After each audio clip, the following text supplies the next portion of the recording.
আগামী 12ই ফেব্রুয়ারি অনুষ্ঠিতব্য ত্রয়োদশ জাতীয় সংসদ নির্বাচনে শুধু রাজনৈতিক ব্যক্তিরাই নয়, ভোটের লড়াইয়ে মাঠে নেমেছেন ক্রীড়াঙ্গনের অনেকেই।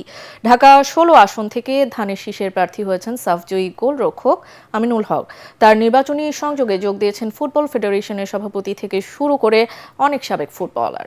আরও জানাচ্ছেন পরাগ আরমান। নির্বাচন কমিশনের ঘোষণা মতে আজই প্রথম শুরু নির্বাচনী প্রচারণা। ধানের শীষের মনোনীত প্রার্থী ও জাতীয় দলের সাবেক অধিনায়ক আমিনুল হক ঢাকা 16 আসন থেকে নির্বাচনে প্রতিদ্বন্দ্বিতা করছেন।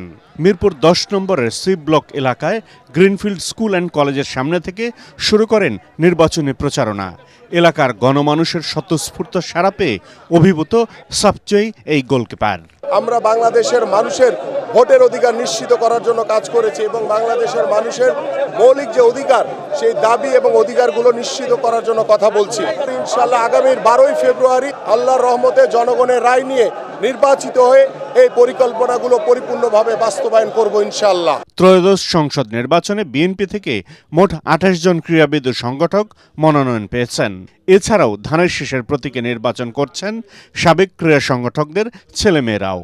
আমিনুলের নির্বাচন প্রচারণায় অংশ নেন সাবেক ফুটবলাররা। সাধারণ জনগণ আশাবাদী ছিল যে এই এলাকা নমিনেশন আমিনুল হকই পাবে। তো জনগণ যেটা চেয়েছে বিএনপি সেটারই উত্তর পজিটিভলি দিয়েছে। ক্রীড়াবিদরা মনে করি উনি 16 আসনের ধানের শীষের প্রার্থী এবং বিজিত হয়ে বাংলাদেশের জনমানুষের উন্নয়নের কাজ করে যাবেন। নির্বাচন প্রচারণায় যোগ দিয়ে আমিনুলের সতীর্থরা আশাবাদী। তারা জানান, আমিনুল জয়ী হলে আর বিএনপি সরকার গঠন করতে পারলে এদেশের ক্রীড়াঙ্গনে গুণগত পরিবর্তন আসবে। স্পোর্টস নিয়ে এটা খুবই অসাধারণ এবং এটা যদি বাস্তবায়ন করতে পারে আমি মনে হয় যে বাংলাদেশের ক্রীড়াঙ্গন অনেক এগিয়ে যাবে। ইনশাল্লাহ আমরা আশা রাখি।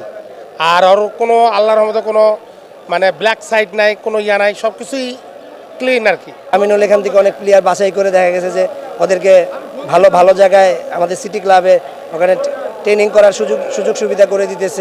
শুধু বিএনপি নয়, এই দলের বাইরে 2 জন ক্রীড়া সংগঠক এবার জাতীয় সংসদ নির্বাচনে প্রতিদ্বন্দ্বিতা করছেন।